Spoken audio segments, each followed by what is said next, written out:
change, yeah. You don't see it, but I can feel it everywhere. It's funny how things change in an instant. Doesn't take much thinking, but everyone can feel it in the air. Do you know I'm fading from you? Hello, everybody, and welcome to the Crust Flopcast, episode 59. That's right, 59, not 69. And we've got 10 episodes of that, and I know for a fact that once we hit that one, I'm gonna get all sorts of fucking memes thrown about left, right, and centre. Oh, yeah. Oh, Oh, yeah. fuck's sake, Davo. Welcome. You're in one of those moods, I can tell already. I know what you're talking about. Expect some sus today, folks. I mean, what do you expect? A guy on the internet offers to show his peen and respects you do not want to see the pee-pee? I'm sorry, but it's not that difficult. I'm impressed. I'm sorry, but it's not that difficult to say, okay. It's not that I'm sorry, it's not that difficult unless you just type, okay. And then continue on with the conversation. Well, you're right, but, like, genuinely, like, I don't think you understand. Like, obviously, okay, random people on the internet that I've come across have never really, like, respected it, or then they say they do, and then they throw a shit ton of insults at me because I'm like, well, I don't want to see your penis. I don't want to see your one-eyed snake. I don't want to see what's not going to impress me in bed.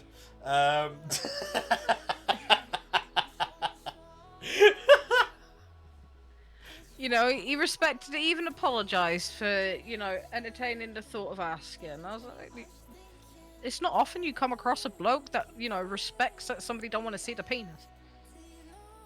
Hello? Like, you know what I mean. The amount of guys Such that we places such as Whisper and all that shit is what I mean. I was going to say, we know plenty of guys that actually don't do that. Myself excluded from that because I don't need to do that. I've got a girlfriend. No, exactly. Charles? Instead, like, you know, during a hyper moment, you accidentally get flashed by yours truly. Is it bad to say I've actually seen those more than I care to even give a shit about anymore? Not really, because it's us. Honestly, it's just because it's us. And genuinely, I was just like, oh, that wasn't meant to go up that far.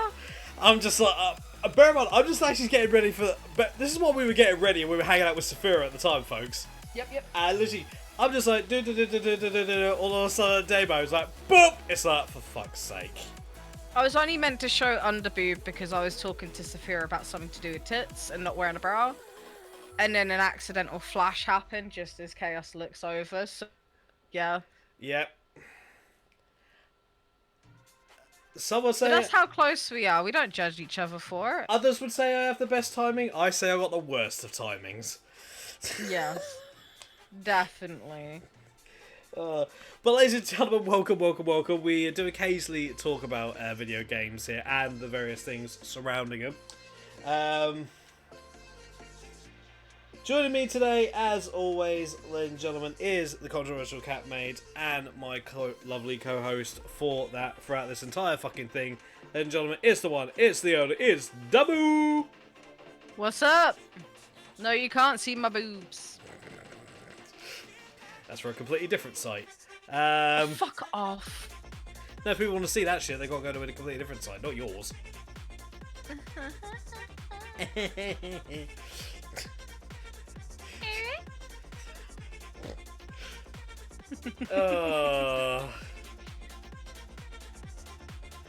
As I said, I can see how things are going. Oh, lordy. So how are you doing today, Damo? I'm doing alright. Obviously, as I explained, as per. Played a bit of Dragon Age today. Whilst you and Charles were on Warframe, I think it was. Yep. You've also been doing a bit of Medieval Dynasty. Yeah, I've also been doing that. As well as a bit of ESO. I know I finally am playing it. Holy shit. Calm your tits, people. It's okay. It's just a game. Just hear the people getting ravenous like a fucking horde of zombies. I know, right? I hopped on Honkai for a little bit this morning, as you already know, just do like daily shit. Yeah. And I managed to get Firefly from a single wish. Well, I say congratulations on that Cool. one. Do you want to know how many wishes I've got ready? Gum. Currently 27. Not bad. And I lost the 50-50, so that will now carry on. So my next 5-star is a guarantee. A nice one. So when that cockapelli comes up, you can guarantee my ass is gonna be right. Let's go, Mario. Yep. So the situation, yeah. Doing cheeky temples because it's needed. Oh, I did 7 days yesterday for a little bit. Yeah, you've been on that for ages. No, I haven't. I had to reinstall it and everything. The graphical update looks amazing. Honestly. The fact that they've actually added like the stuff to the console version now after so long is quite a surprise. But they. Oh, did they actually? Because like I said, I don't know if they did or not. Well, based on what discussion earlier. Well, based on what Charles actually said, they had to basically fight for the rights to get the game back from Telltale, and they were able to get it back. So now it looks like everything's getting updated. It's like I'm thinking about fucking time. Yeah, just a bit, honestly. Because I've got it on PlayStation. I've had it on there for ages. Same. So it's like if that actually is legit, I'll have a goosey ganders. I'll do some investigating. 100%, yeah. And who knows, maybe a 7 days stream coming soon. No chance. Tried that with Charles, and we spent most of the time fucking around, or my ass getting blown up. I mean, that's honestly fair, to be honest. What else have I been playing? I've been playing a bit of Stardew, obviously, as well. Yep. Yeah. You got with Chives. and Ivy. And Ivy. Yeah. The 2 Ivies. Yes. I also played Little Kitty Big City a while back as well, just to see what it was about. Oh, God. There is a game, however, that I came across via a YouTube video. And it's a horror game, and it's purely stealth. You cannot hit people in it, I don't think. And I didn't get that far into it, and it's called Lust for Darkness. Why, you may ask, is because... Yeah, Just because. Because there is a rotating dildo thing that is like of dildo, like basically silicone tongues, and it's on a wheel, and you like turn the knob thing for it, and it goes round and round and round and round and round. What? Yeah, I'll have to stream it on Discord for you later, Chaos. Oh, fucking hell. Just... Yeah, like, sort of thing. So, there's that. There is a second one as well, which apparently is a lot better than the first one. So, I'll have to see about that, maybe. And it's super duper cheap as well, so it's not too bad. So, it's all good. Yeah, I gotta say, I think that's about it. But one thing I did actually forget to talk about on the last episode of the podcast, by the way, is the DLC for Alan Wake 2. Okay? Yeah. There's like 3 little DLCs. The first one, my reaction was, what in the fan fiction? Because, oh my goodness, it's one of them. If you can find clips of it on YouTube or you want to play it yourself, I do recommend playing the DLCs for it. Because it's actually quite good, to be honest. But that one DLC where I was like, what in the fan fiction? It's basically Barbie meets Alan Wake. Because it's to do with the waitress in there. Oh, her. Yeah, and it was just like, oh my goodness, here we go. But yeah, it was actually pretty fucking neat, to be honest. What they did with all 3 of them is actually quite smart, because they're not the same at all for each DLC. And I hope they do release some more, to be honest. I won't lie, because I'll be looking forward to that, if they do. Huh. Odin, shut up or I'll get Charles to cone you. Do you want a cone? Fucking. That's what I thought. Shush. Sorry. I expect nothing less at this point. I know, right? So yeah, that's about it, really, from what I could kind of think of. But yeah, like I said, I'm playing ESO now for a little bit. Like, I may as well. What does 'cause it's ESO summer mean, and though, for those who aren't aware of the It acronym? means Elder Scrolls Online. Just for clarification, because I know there are some people out there that'll go, huh? Yeah. And it's just like, for me, it wasn't my kind of game sort of thing, and that's fair. But I know a lot of people have been wanting me to play it for a while, so I was finally convinced to get it. My character, I think, if I remember correctly, is level 21. That is a Dark Elf mage, because why the fuck not? And honestly, I have been having a little bit of fun on it. So I've been trying to make it like a morning routine sort of situation. And I had a hair in my mouth. A cat hair, because I was giving Odin some cuddles, because, he wanted some cuddles and stuff, and all that good stuff. Yeah. Shit. But yeah, like, I've been having a bit of fun. I didn't like one quest that I had to do, which is in the Somerset one. Yeah. And that's got spiders in it. And I shit you not, like, I was sitting there on the voice chat with Charles, right, as I was playing it, and all I could feel was, like, stuff, like, crawling up and down me. I knew, obviously, it wasn't happening, but it was more actively triggered by the spiders. Yeah, it sends, basically sends your nerves going haywire. Yeah. So you feel. And I was just wondering why it was happening as well. It took me ages to figure it out. It does that. It'll sometimes, like, if you see something like creepy or something, it'll send, like, basically the hairs on your arms to basically go off, and you'll be more sensitive to any form of touch. So, like, any, like, little breath or, like, breeze, or even just, like, just even the just movement of your shirt or whatever, will actually set it off. Yeah. So you'll feel like there's something there when there actually isn't. Yeah. Plus, also your mind. It was not a nice feeling. Plus, also your mind will actually send out signals, basically making it feel like there actually is something there. 100%. This is what the human body is also kind of stupid. Because it's wired in such a way that self-sabotage is actually a massive thing. Yeah, I know, right? But yeah, I think that's really all about that I've kind of been playing recently. And like I said, because of the weather, it was really, really, really fucking hot. And it still is for me, okay?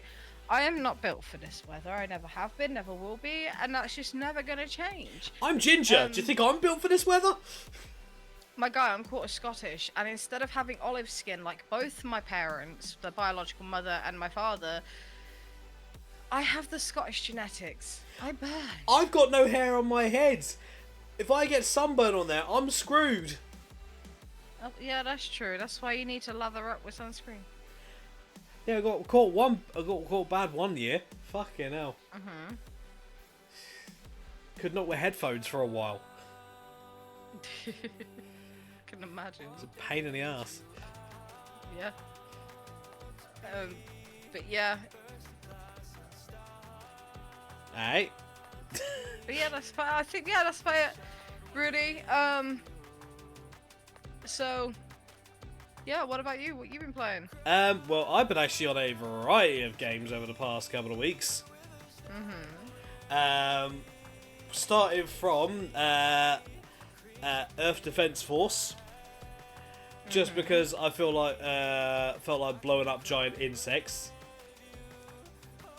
and having a laugh on that.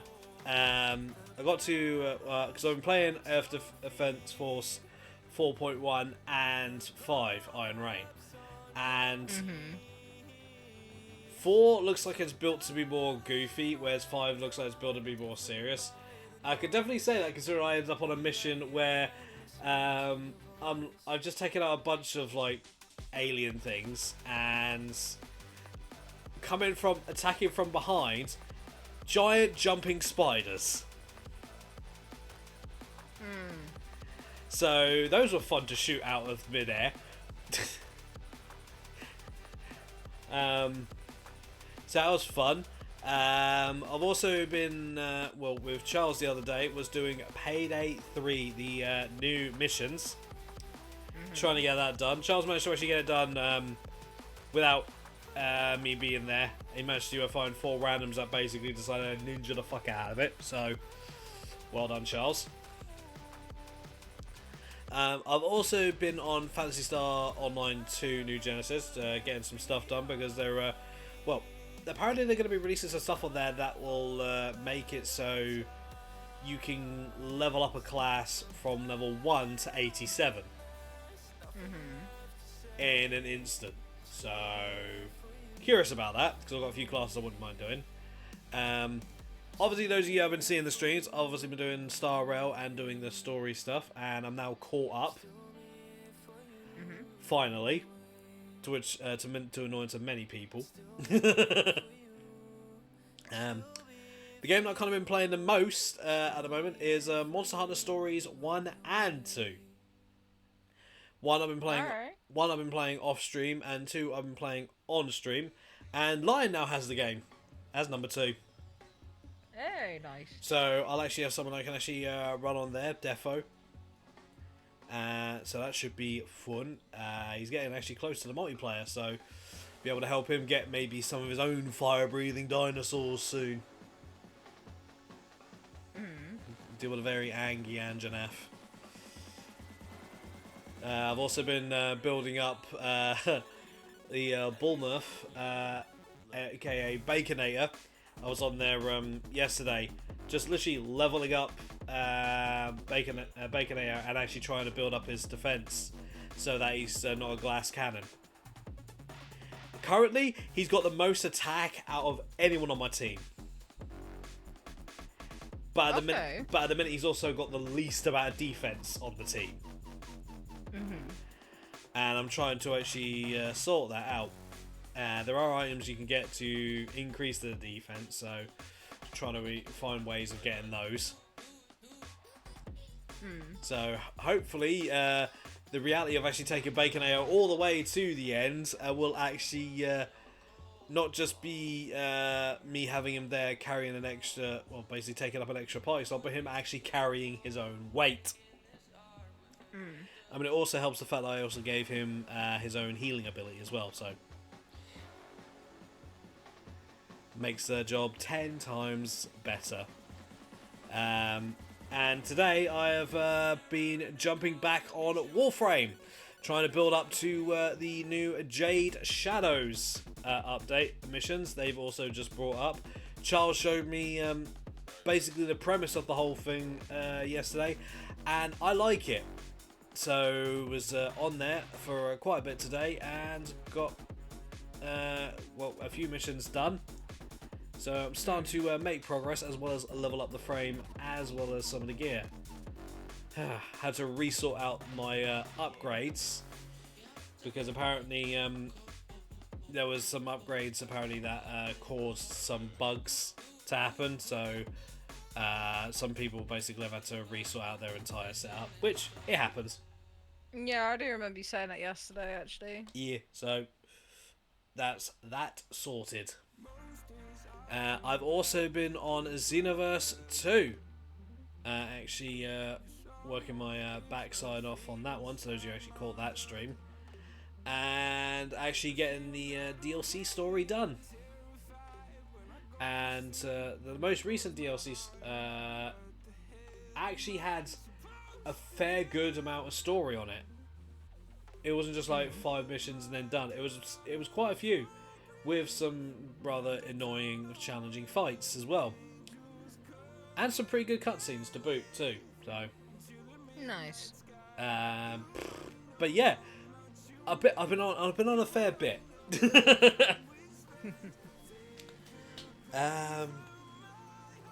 have I done anything else? No, I actually haven't. Yeah, that's basically. Fucking hell. Yeah, again, I've been multitasking on a high level. Oh yeah, that is true. Like, especially Saturday, honestly, I appreciate the fact that you were phone to me Saturday afternoon. Because for those of you that don't know, it was my dad's birthday on Friday, but he had a birthday meal Saturday, and I needed assistance getting down to the train station. So I was on the phone. Yeah. But what did your dumb ass do? Oh yeah, I even though I quadruple checked everything, like like my dad's present and card was right by the front door. I thought I had that with me, and it wasn't until halfway on the train to meeting my dad to pick me up from the train station that I forgot his stuff. So I am, however, going to be going over there in a couple of weeks to his and his girlfriend's house, and I'm going to take it to him. So now he likes to do the little good old joke of, oh, first so forgets to do my yearly insult birthday card. Now my own child has forgotten my gift and my card. He's 60 years old, by the way. I just want to put that out there. He is now the big 6-0. And you bet your ass when it comes to his 69th birthday, I get the most inappropriate birthday card in his life. Because 69, motherfucker. But he did have a giggle though, because I did give him a little update on IRL stuff. IRL stuff. Because this no need to person go into thought they were detail. so entitled to be still invited when he wasn't. Yeah. So that's what you're gonna get on that front, my guy. Yeah. It's all good. So, from the last episode of the Flopcast, there's actually quite a bit that actually has gone down. We had a very, very, very big surprise in the form of Nintendo Directs. Yeah, we did. So, I'm going to list off the games that they actually showed, and each game I'm going to basically give my opinion on whether I'm actually excited for or not. Mario and Luigi Brothership, basically those of you that actually play the Mario Luigi game on the Game Boy Advance, where it was kind of like the pair of them teaming up in an RPG type puzzle minigame thing. Yeah. I hope you guys will be looking forward to that. Nintendo World Championship NES Edition. Basically, you play NES games in a multiplayer type fashion. We're talking about old school Mario and stuff like that. And essentially you compete, which, not gonna lie, I kind of like. One game I was definitely not expecting, and I know a few other people that played this game also were not expecting, Fairy Tail 2, which shocked the shit out of me. Because I know obviously we're meant to be getting the 100 Year Quest arc done, well, anime soon. So it was a surprise the fact that we're actually getting that as well. Hopefully they won't repeat the mistake they made last time and actually charge 30 quid just for some fucking outfits. Hopefully they'll actually, be smarter. So I'm looking forward to it. Fantasian Neo Dimension, which kind of looked a bit like Fire Emblem to me. And to those of you who are actually familiar with some of the shit I like, I'm actually quite intrigued by that, so we'll be keeping an eye on that one. Mio, Memories in Orbit. There was a premiere reveal trailer, and look, not gonna lie, it looked like it could be a game that Ivy would definitely play. Yeah. So, but I'm curious about it. One game I'm definitely not going to be touching, unless for a fucking meme, Hello Kitty Island Adventure. Yep, that's right. We're getting a Hello Kitty game in this day and age. What the fuck? I was a scene kid. I can't say jack shit. Just saying.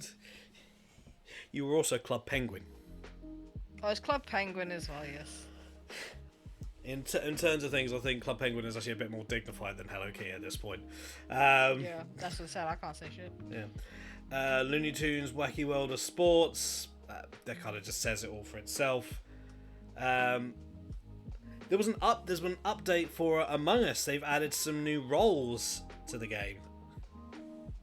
So I haven't checked them out yet, but that will be something maybe I will look into. Farmagia, basically it kind of looks like a farming game to which you get monsters and then you go in dungeons and shit. So it could be interesting. Another game I was not expecting, especially hearing, Donkey Kong Country Returns HD. Interesting. I know it's obviously another HD remaster of a Donkey Kong game, but the fact is, it's a Donkey Kong game. Yeah, Like, those things are rare these days. I know you'd think we'd actually see some more. Considering how popular it was, yeah.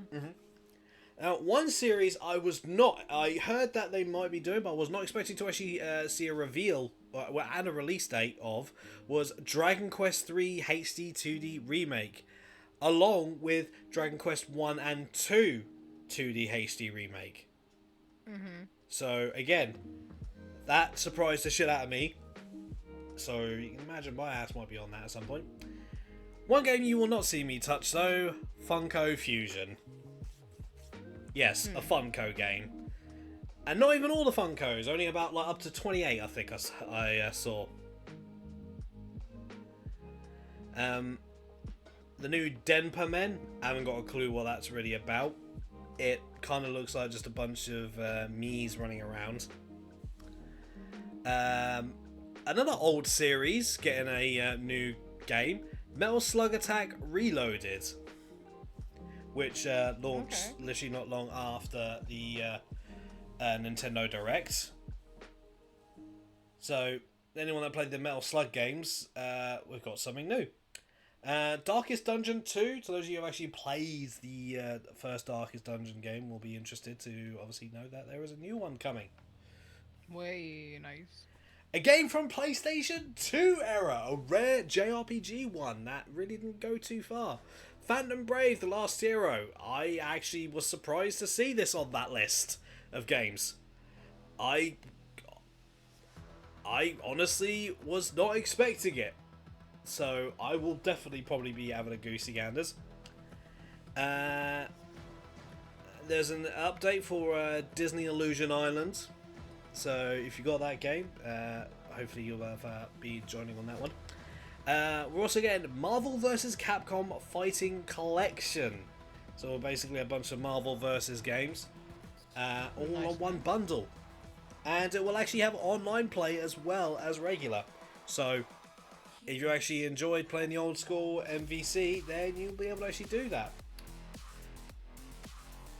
Those of you who have actually seen on the channel, we've done a fair bit of Mario Party here. We've now got a new one coming, Super Mario Party Jamboree. And from what I can gather, I believe we may actually have some more maps on there to actually play on. Because Super Mario Party was good, but kind of limited. So hopefully we'll actually, my assumption is right, and we actually have more. Another Legend of Zelda game, but not what you would think. A Legend of Zelda game where Zelda is actually the protagonist.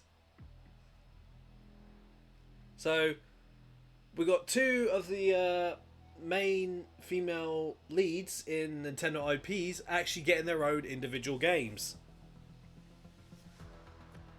I'll admit, I'm actually surprised, but I'm actually curious.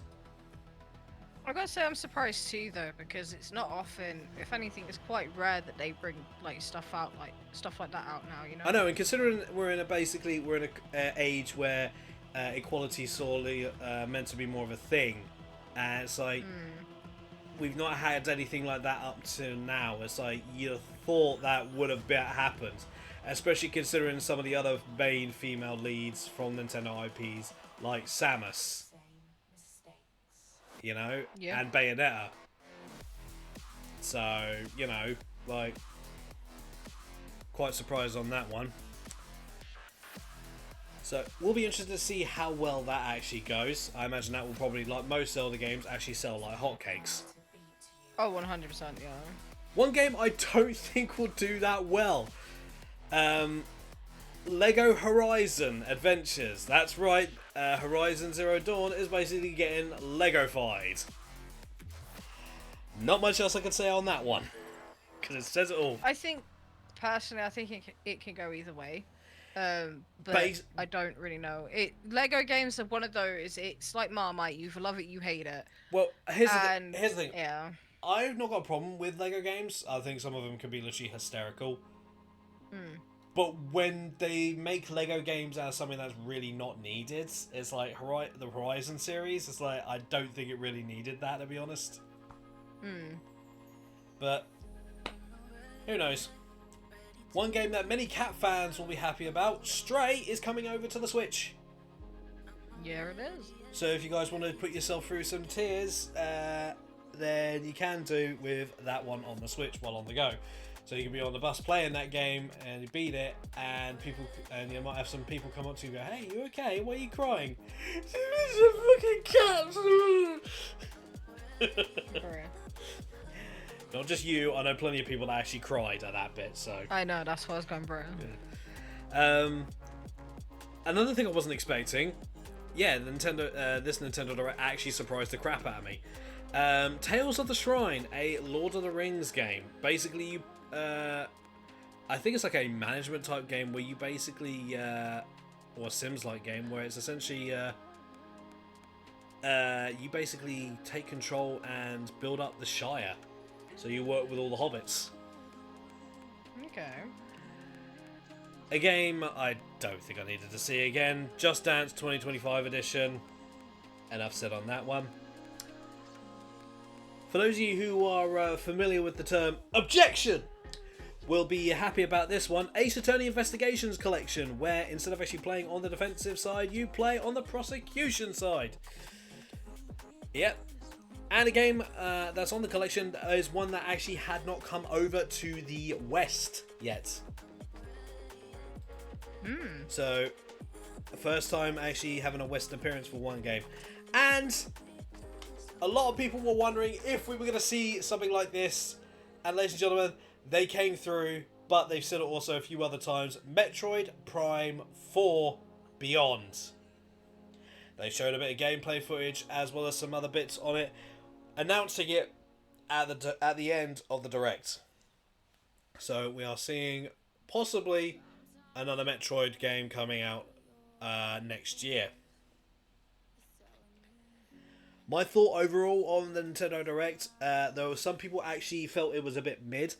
I was highly impressed because one thing I had seen in a tweet from them, literally the day before when they announced it, that there was going to be no announcement of a Switch 2. It was going to be new games coming out.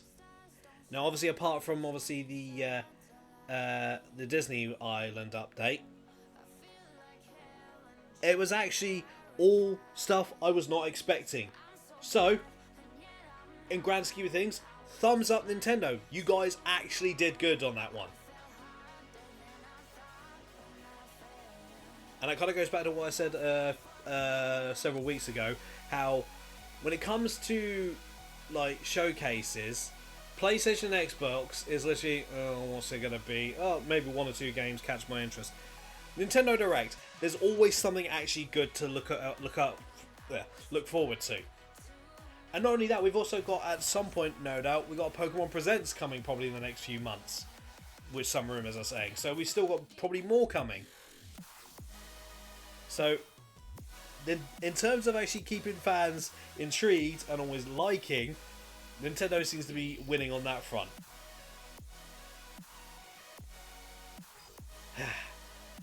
But that's all I got on that bit. Damo? Any news from me? Obviously. So, we're gonna do, this one. Actually, get a momento por favor. Serioso. I don't even know what serious is in Spanish, so I apologize. Pokemon Stars gives out new reward while Sony fixes broken service, question mark. You mean PlayStation? Yeah, PlayStation Stars gives that reward. Because you said Pokemon. Oh, I thought I said shut. Anyway, so basically this is on TrueTrophies.com. That was released on the 27th of June.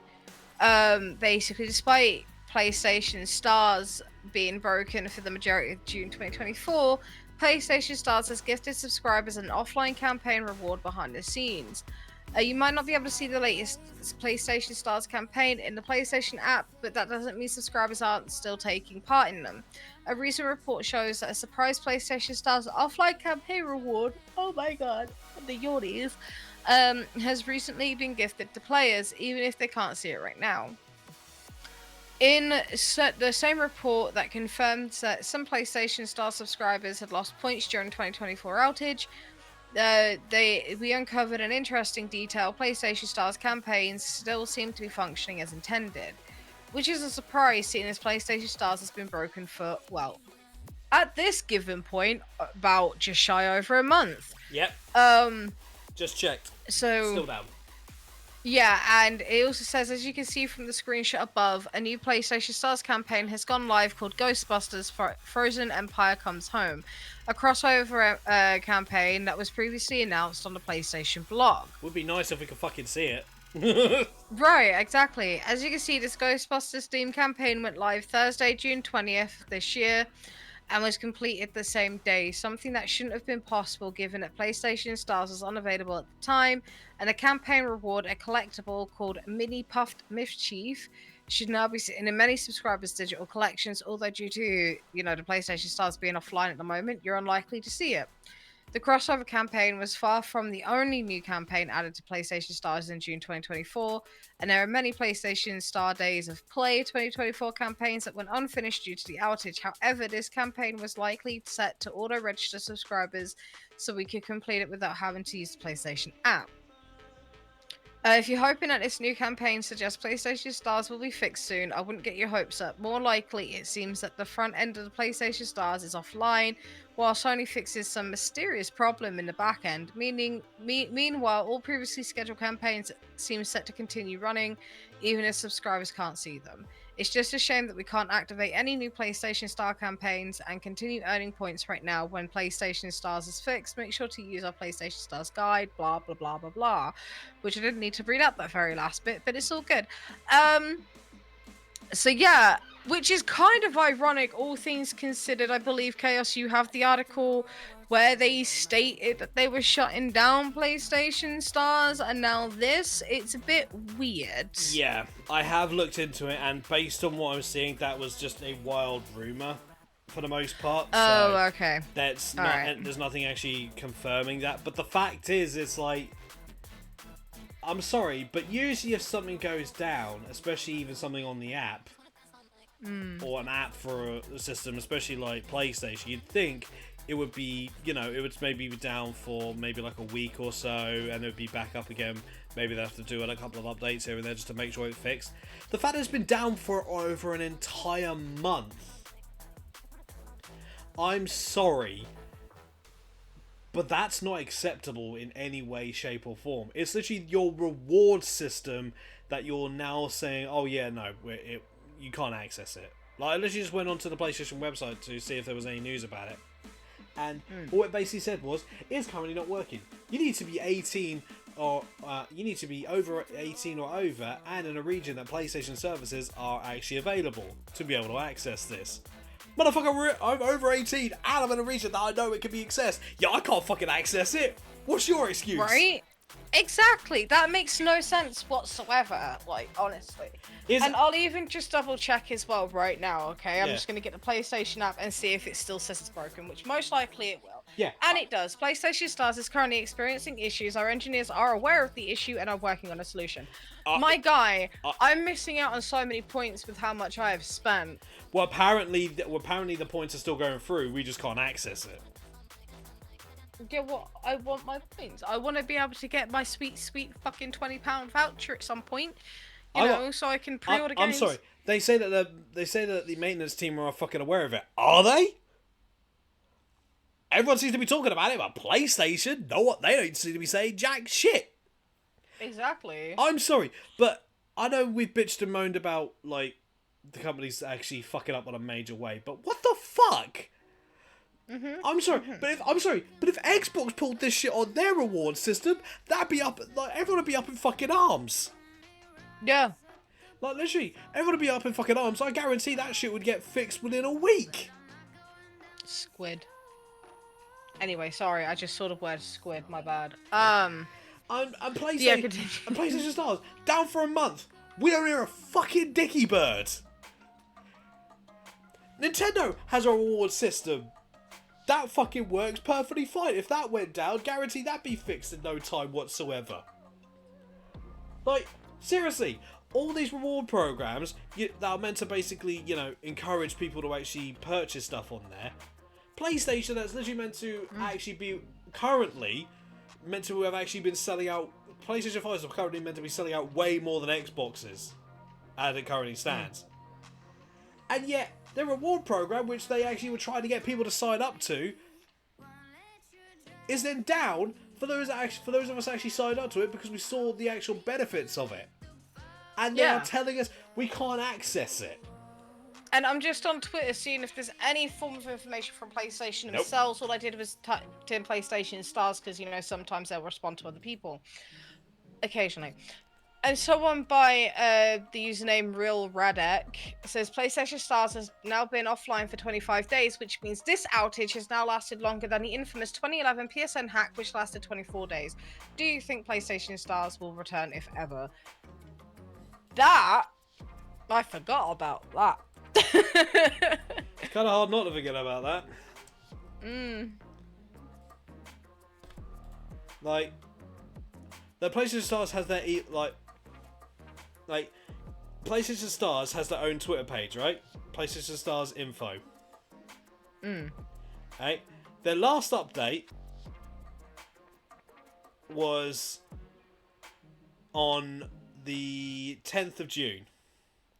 Only 2 days left in days of play and still no fix for PlayStation Stars. We'll post it if there are any updates, but ultimately I'll know when you guys I'll know when you guys know. Definitely a bummer. Okay, so Chaos, I'm just sending you something just because meme to do with PlayStation Stars. And I need you. And now I wonder. Yeah, I'm literally having a look, and it's like so many PlayStation Stars, PlayStation All Stars Revival, All Stars Round 2. Like, what the? So you'd have figured they'd have pulled their finger out by at this point.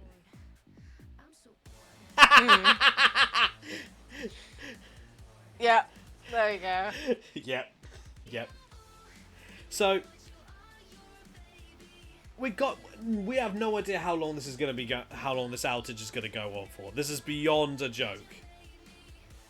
And then they wonder why people don't want to make PlayStation accounts when their shit literally when their reward scheme literally does shit like this. Yeah. Granted, some people will actually say, "Oh, we have to make Xbox account, make Microsoft accounts, or we have to make this account, we have to make that account." Yeah, but guess what?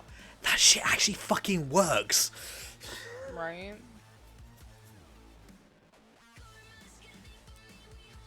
Oh.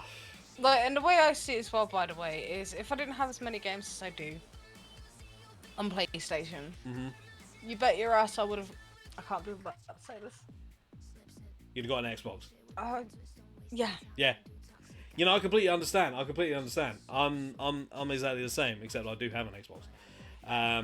Well, this thing, I have an Xbox account because I used to have a 360 back in the day. Yeah. Fair. But the way I see it is I'm still already trying to get the majority of the games that I do or did at least enjoy playing on my PlayStation on PC. But that shit's just too expensive. Now, granted, okay, we have Xbox Game Pass. Awesome, but it's not going to have every single game on there that I've got on the PlayStation. So I'm not going to be spending out, if not twice, 3 times the amount I've already spent. Yeah, it's actually, I'm sorry, but this is what I don't have that kind of money, my guy. This is what I've spoken to a kind of majority Xbox players that I know, and don't get me wrong, the Xbox Game Pass is not a bad idea, but at the end of the day, it is still just a massive rent system. Because once they take a game off their thing, you no longer have access to it. Even if you put hundreds of hours into that game. Once it's been taken off the pass, that's it. It's basically just a glorified rental system. And this exactly, I said this last time and I'll say it again. Rental systems are not the way forward. They're the way back. I mean, obviously, look at what happened to Blockbuster. That was a rental system for games, movies, and CDs. Well, they fucked themselves over on that more They, than they anything did else. fuck themselves over, but you get the premise of what I'm trying to say, Yeah. right? Like, Like, how often Sorry, do go you actually come across rental systems these days? every day. If you think about it, if you think about the bigger picture, okay, like rental systems could be anything from, say, Netflix to Xbox Game Pass, PlayStation Premium, or PlayStation Plus, depending on the way that you look at it. Alright. Let me put it this way then. Alright. Sorry. Let me put it this way. How often do you come across a rental system that actually does not break your bank like Premium? And by random system, I mean in regards of video games. Again, it depends, because the amount that we have in the differentiations and stuff like that, yes, at different tier systems, and I get that, I understand. By far, PlayStation for their premium is the more expensive rendition. I will not deny that. More? I'm sorry. Tier 2, 100 quid a year. Tier 3, 120 quid a year. Whereas their Tier 1, that gets the bare minimum and allows you to play online, 60 quid a year. Yeah, that's what I'm saying, the most expensive. I'm not saying it's the cheapest, fuck me. I'm sorry, but essentially literally for a year is actually the cheapest out of the whole fucking lot. Don't get me wrong, right?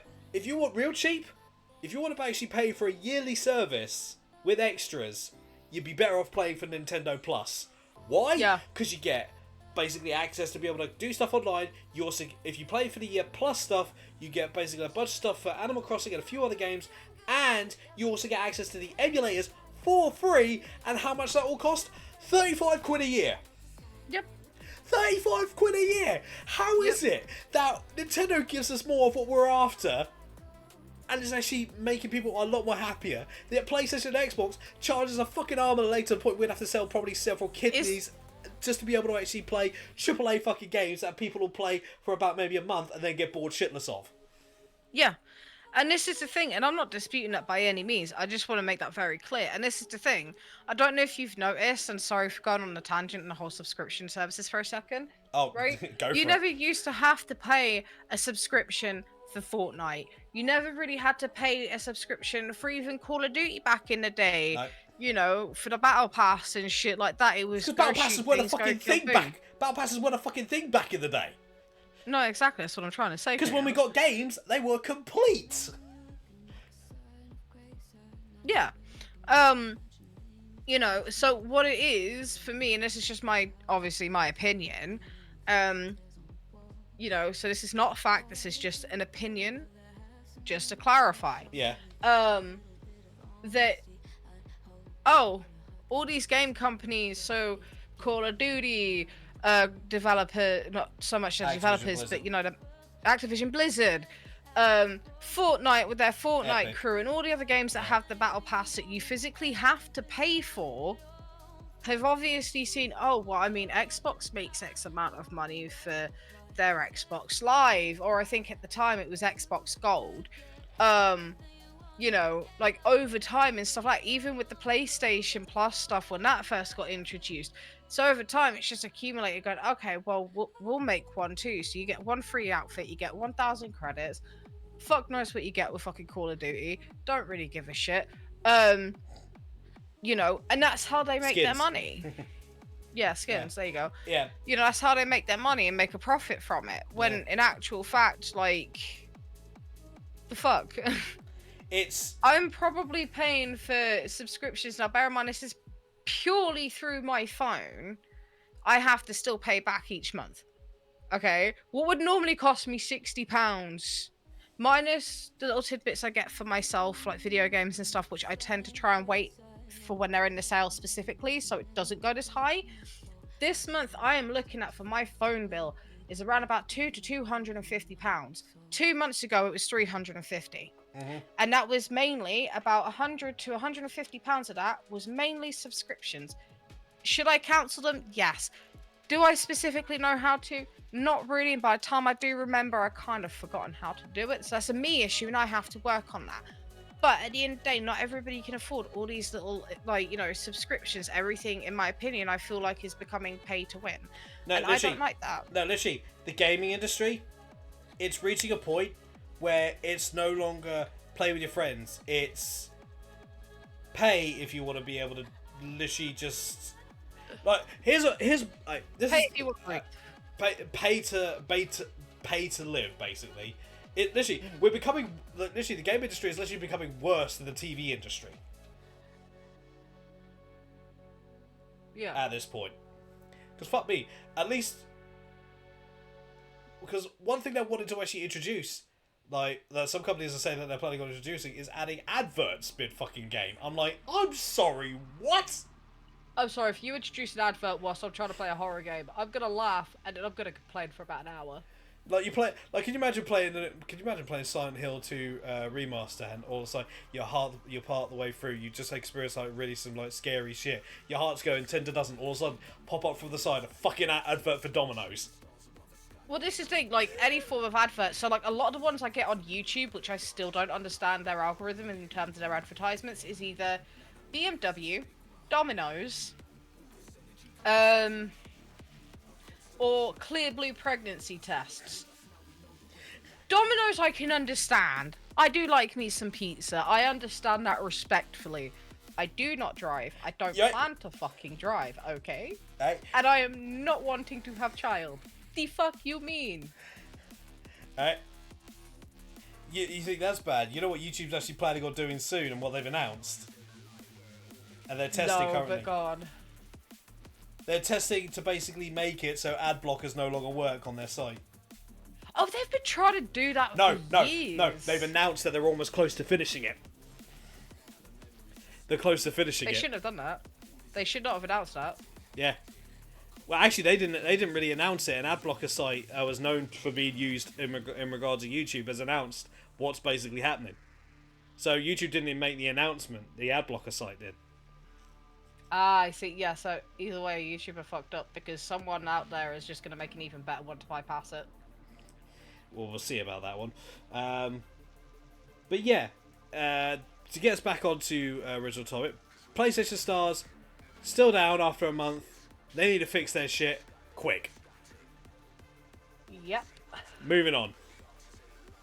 Yes. Have you got anything else, or do you want me to continue? Oh, I've got a few other bits. So you want me to? Okay. Yeah. So on to something a bit more light-hearted. After all that, this is from PC Gamer. And basically, it's an article that talks about Soul Calibur and how the Tekken director Harada responds with a literal essay about it. I don't think the fire on Project Soul has been extinguished. Now, to those of us in the fighting game community, when they announced the next Soul Calibur game, or the most recent one, I myself was actually quite happy. Especially considering 5 was an absolute disaster. Especially story-wise. The way that they've done 6 is basically set to be in between 2 and 3. And they're basically redoing the story, so some of the fates of some of the characters actually changes. Which I'm happy about, because some of the characters got fucked over in a real bad way. Like, real bad, like, they should not have had the fate they just got in the end. But when it arrived, it wasn't exactly. It didn't exactly take off. Not many people were too keen on it, but that's because they've been soured by Soul Calibur 5.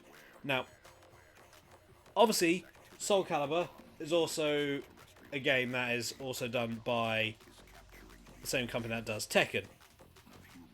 Bandai Namco.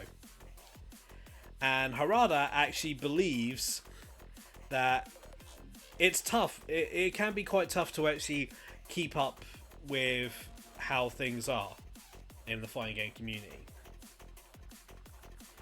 Back in the heyday of arcades, the first Soul Calibur game, which was originally called Soul Edge, was an arcade cabinet before coming to home consoles.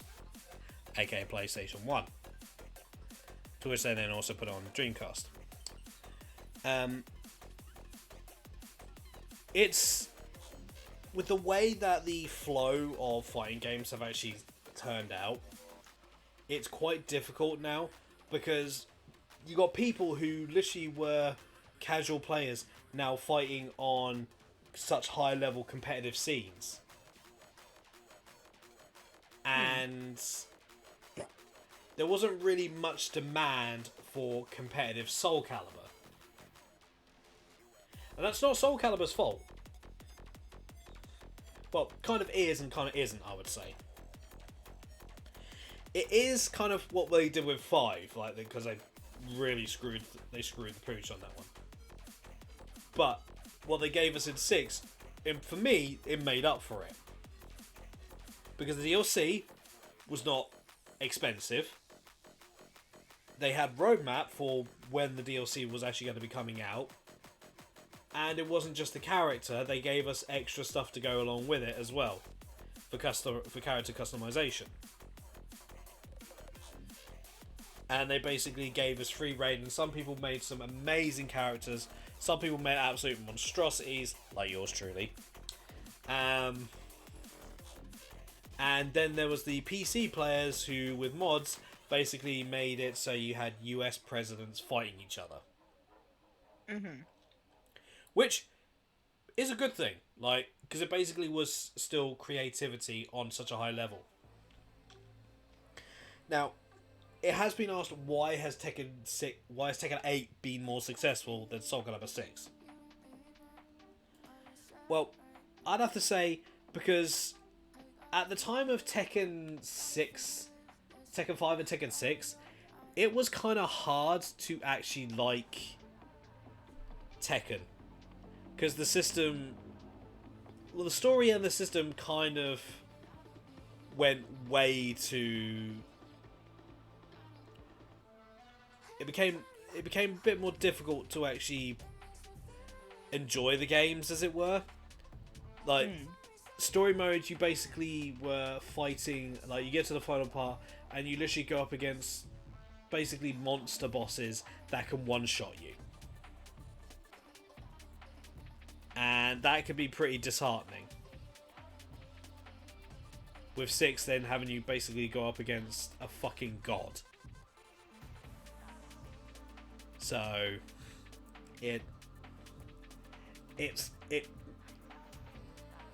but with Tekken 7 they managed to redeem themselves on a high level. They had the character customization features of 6, but I might have to say this: they had a gameplay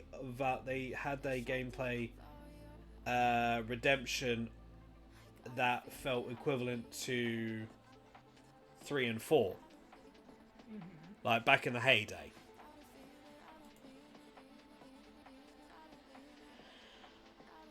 When it comes to fighting games as well, especially with the fact that it's literally the same company making 2 different games, it's quite tough.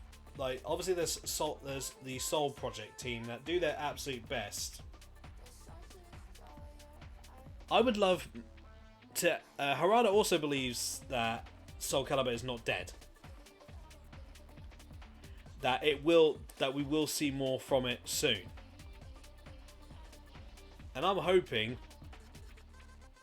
that there will actually be something else. Because currently the big fighting games are literally Mortal Kombat, which isn't actually doing quite well at the moment, considering all the issues that they seem to keep on having.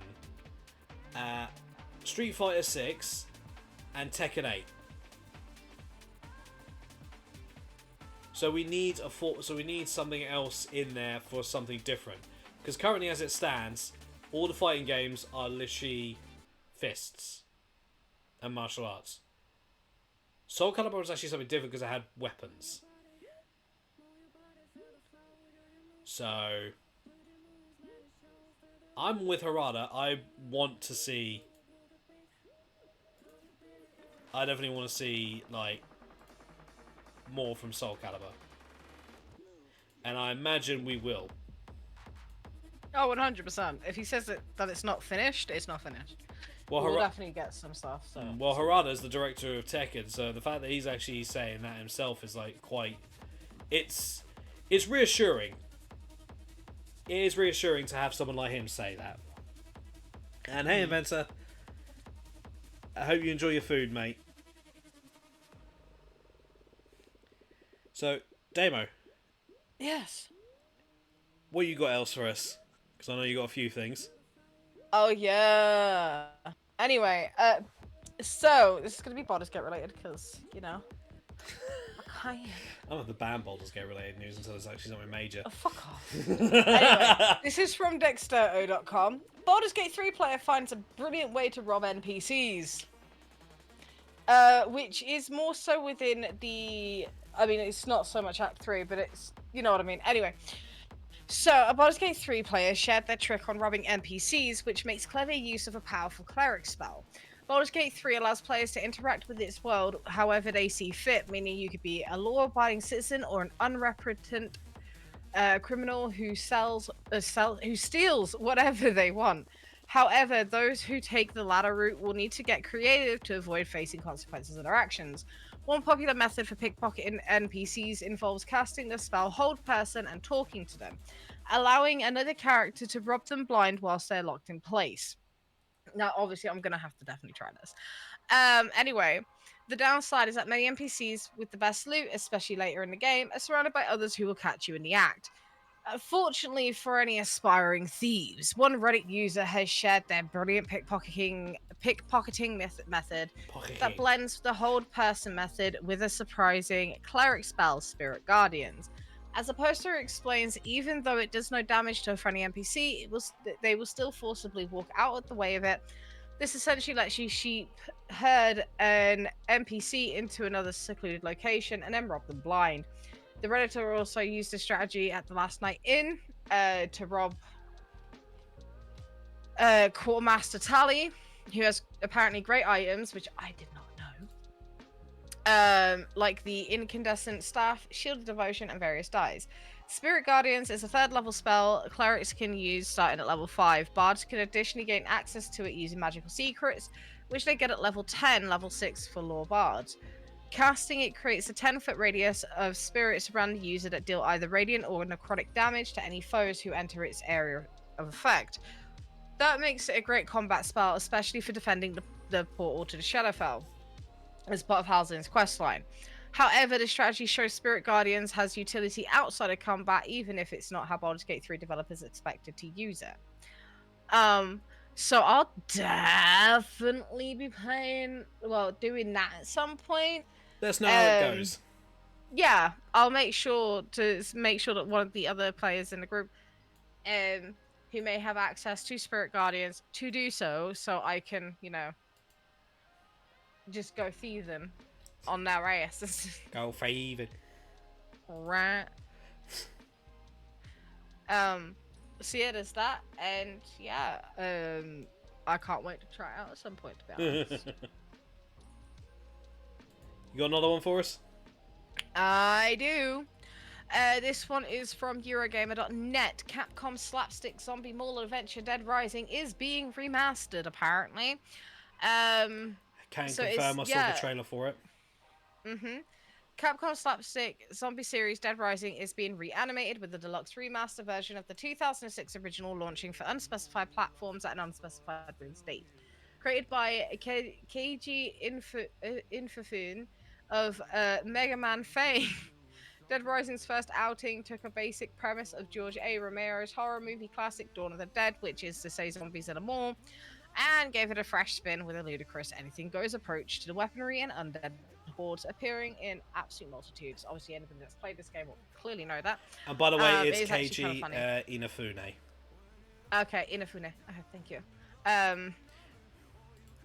So yeah, that's definitely something. Yeah, it's gonna be interesting because the only game a game out of the Dead Rising series that remains like an exclusive on Xbox is number 3. All the others you can get a hold of on all the other systems, yet 3 remains on Xbox. Exactly. Because one of the things I So heard, the fact- because one of the things I saw was when I first started to see it was like, oh, we basically get a collection of the entire series, including 1, 2, 3, and 4, even though 4 was a disaster. So the fact there is actually basically going to be a redo of the first one, it's like interesting.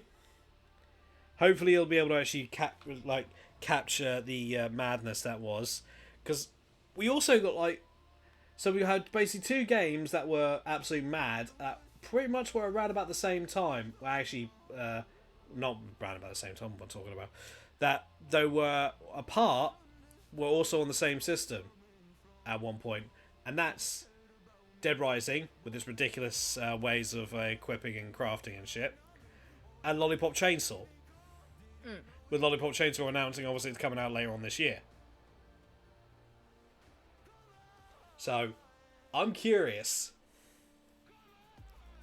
Oh yeah, definitely. And I just want to make you guys painfully aware, as I say this every single time, remaster is basically HDifying it. And potentially fixing any very small minute bugs. That's it. So it's not a remake. It's just being remastered. Sorry. I feel like I have to do that because the amount of times I've seen people get confused between the two. Yo, anyone And I actually, get it. well, We've all anyone, been there, but I'll say this: anyone that actually watches this usually has the common sense to realise the difference between the two. So no, I know. I just want to put a little, friendly reminder out there about it. That's literally it. So there's no malicious intent behind that. So yeah. get it right, There's motherfuckers. that. So I've actually got a 2-parter. Now, obviously, last time when we spoke, in regards of Metal Gear, mainly the collection, people were actually unhappy with being locked into certain frame rates. And Konami have announced an apology and they then asked for a few days ago. Basically, they want to hear what people think. They want.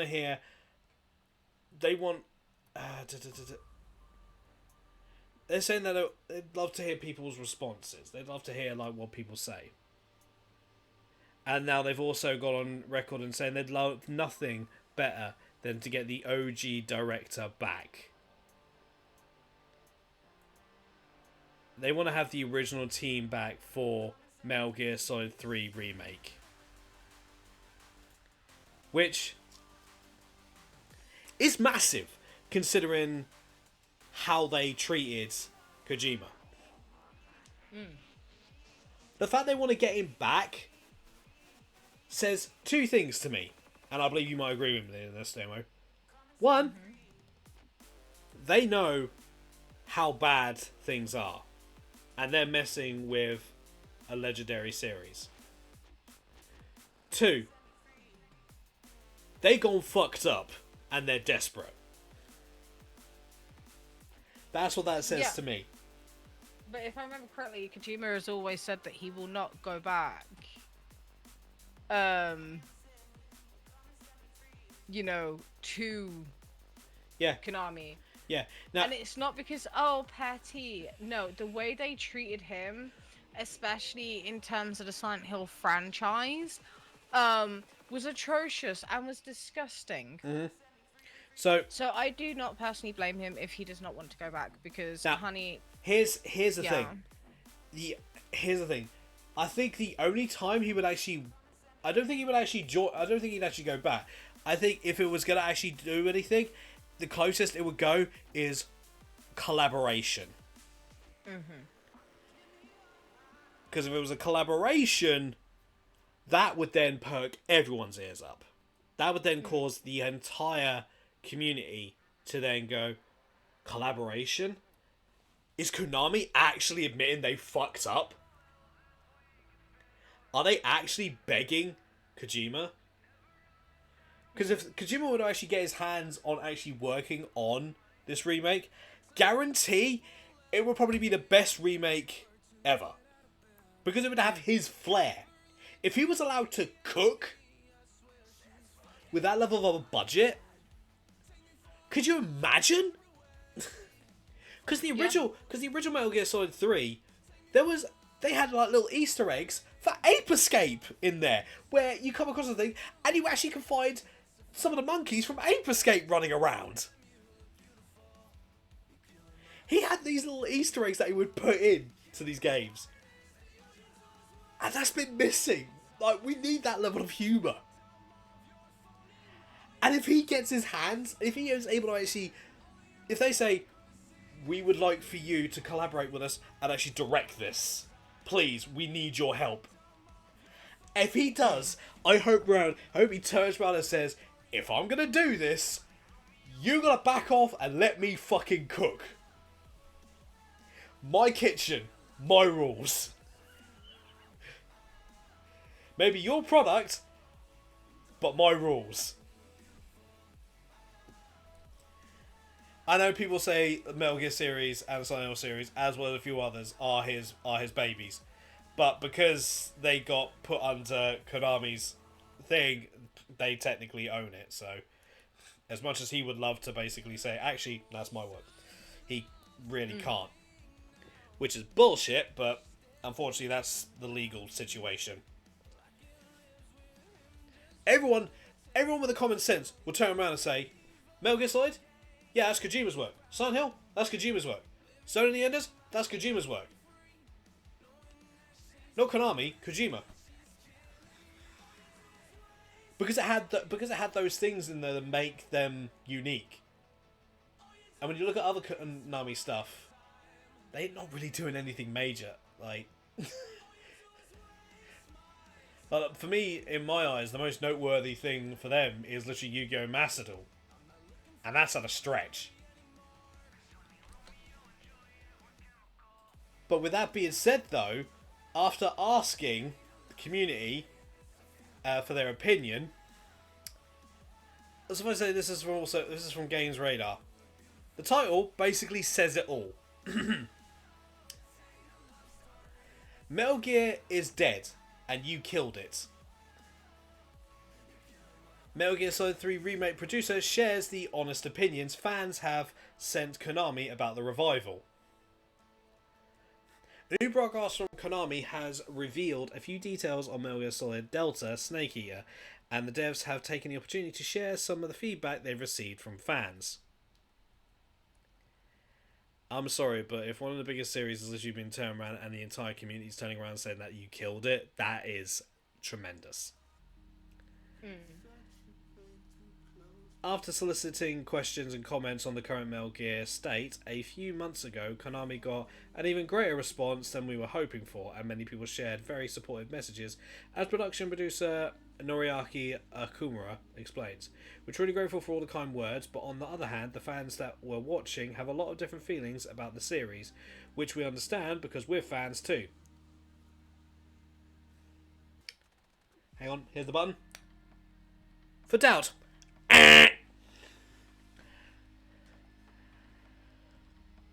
If you were, you wouldn't fuck things over the way you have. That's why while we did get positive feedback, we had plenty of critical responses and requests as well.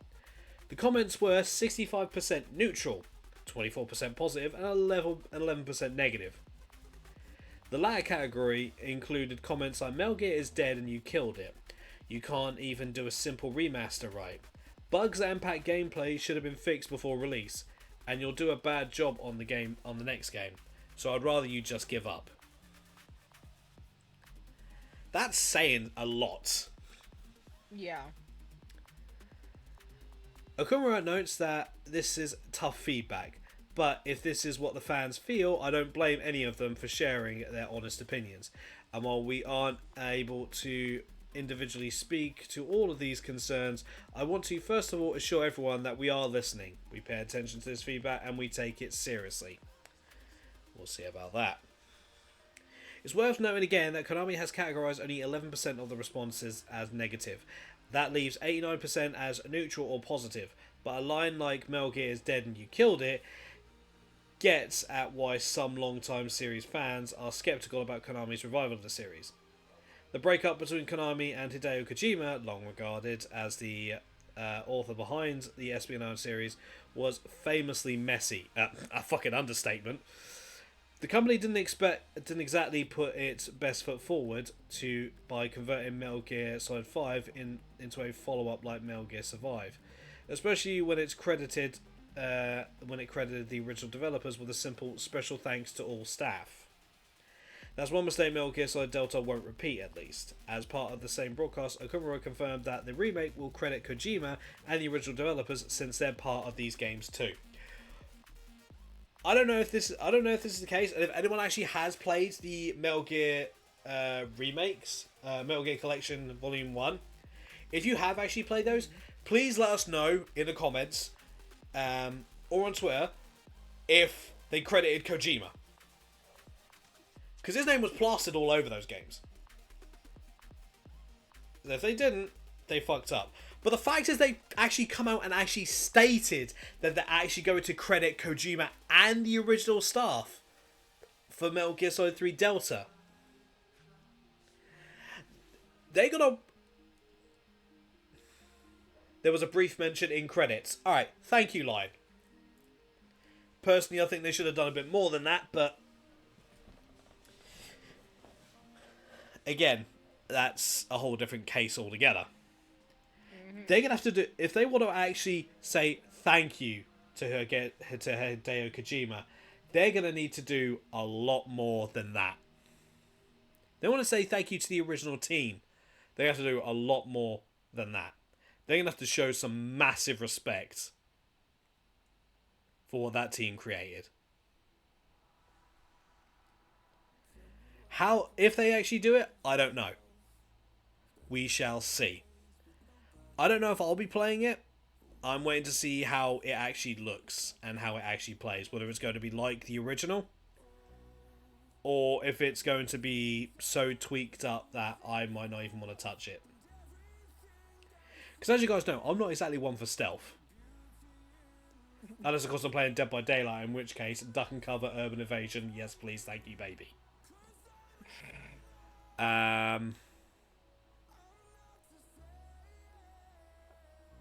But Metal Gear Solid 3 actually is like Metal Gear Solid 2 and 3 hold a dear place in my heart. I love those games. Those games were amazing, and I respect the team that created them. I respect the man that gave birth to him. So that's why my opinion is quite strong, because I actually have don't get me wrong, I have respect for Kojima. I also did, for a time, respect Konami, until more details came out about the split. Well, it wasn't really a split, it was more in case that they kicked him to the curb. But with people are also working on his other creations, like with Silent Hill, it's going to be interesting to see, are we actually going to see more credit for where it's due? I hope so, honestly. I would love for Konami to literally basically have learned from what they've done and actually try to mend bridges with Kojima. Obviously, there's no way they can get him back, actually in-house. There's no way they can get him.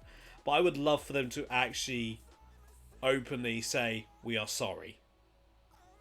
I want to see that tweet myself, actually, as well. So you know. I don't want to see it in a tweet. I want to see it in a full-on video. Oh, actually, yeah, you know what? I would love to see a video and them in person actually apologizing, and if he accepts it, a shake of hands. Yeah.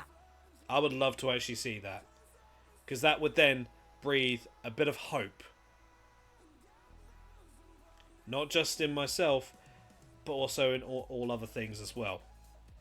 And that might actually breathe promise into the future of Metal Gear and all other projects. Because if those two sides can actually, if they can actually build that, if they can actually repair that bridge and actually mean it, that actually, for me, I don't know about you, Damo, but I feel that would actually breathe hope for the gaming community. Yeah. But only if they mean it. Yes. I've always been taught growing up, apologize, and when you apologize, you mean it. Make sure you mean the apology. Mm-hmm. Do I have any hope that that Konami is going to give a meaningful apology and actually apologize with full actual meaning and actually mean what they say when they apologize? Honestly, no, not really. But I just want to see my boy Kojima get his apology. Yeah. You know? He deserves justice. He does. I think we all deserve see that justice happen.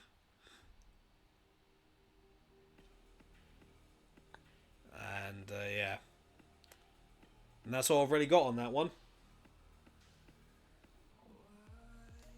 Just keep a critical eye out on Konami and Metal Gear coming out. Damo? Yes. You got anything else? Or are we good? I'm good. Actually, no, hang on, there's one, actually, sorry.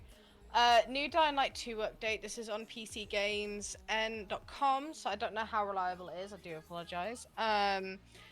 New Dying Light 2 update, transform it into a roguelike playable now. So the New Dying Light 2 update is here, transferring the zombie FPS into a brutal roguelike that you can try for yourself right now. So this person basically says that they think that Dying Light 2 is about to join the pantheon of video game comeback stories, up there alongside Cyberpunk 2077, No Man's Sky, and Final Fantasy XIV when it launched back in 2022. The zombie FPS faced criticism owing to the fact that it was a little too easy. Alright, chill out. That's Anyway, I'm sorry. Say that Dying Light 2 is easy. Yeah. They say that it's easy. What kind of crack are they fucking smoking?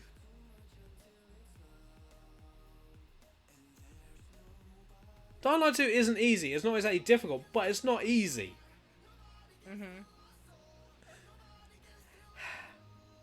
Yeah, I know. A little too streamlined and less substantial than its beloved predecessor. Over the past 2 years, however, Techland has turned the parkour-driven survival RPG around.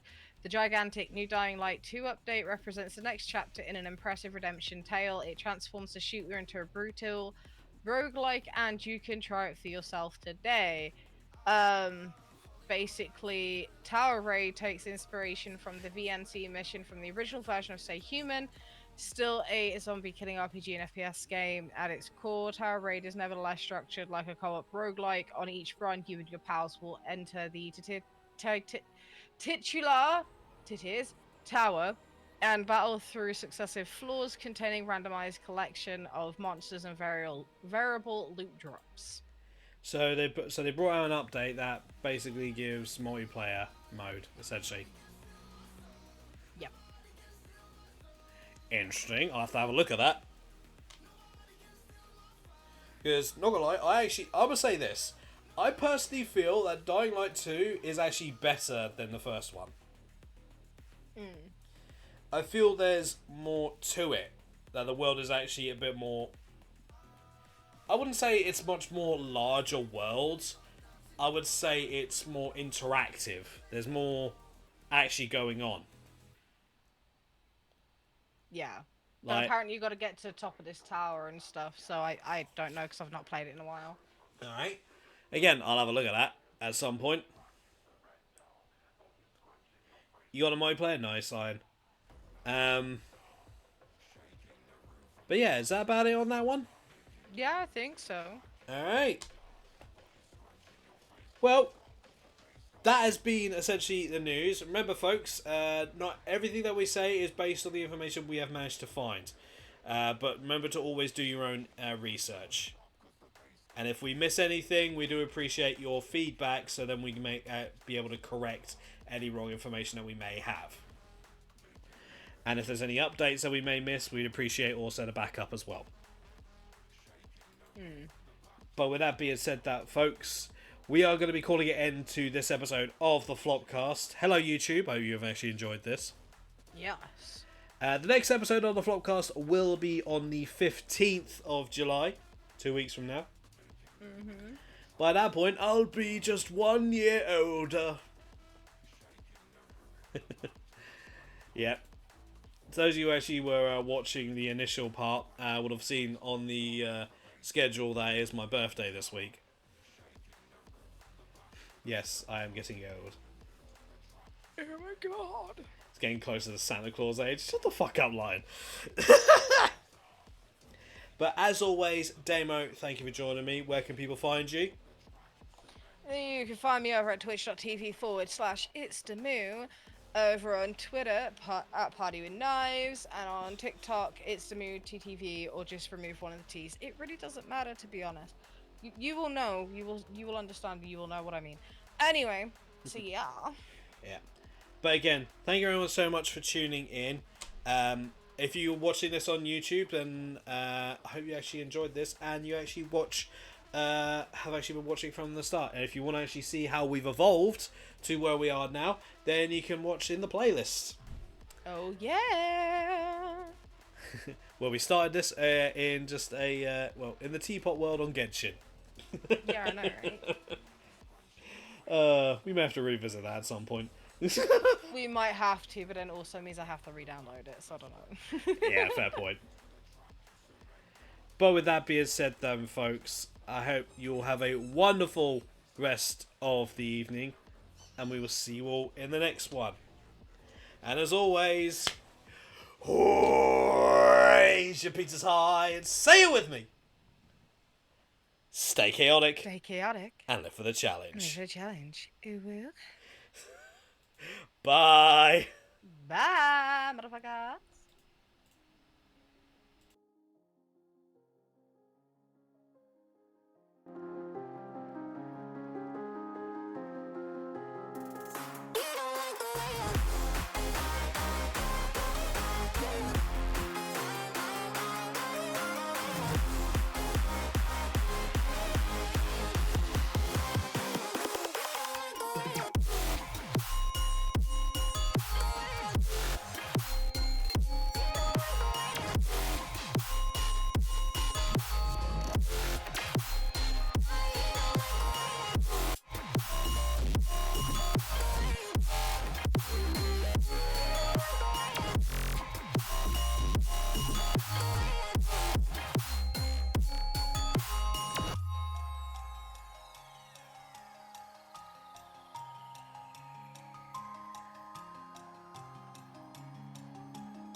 My time is gonna last.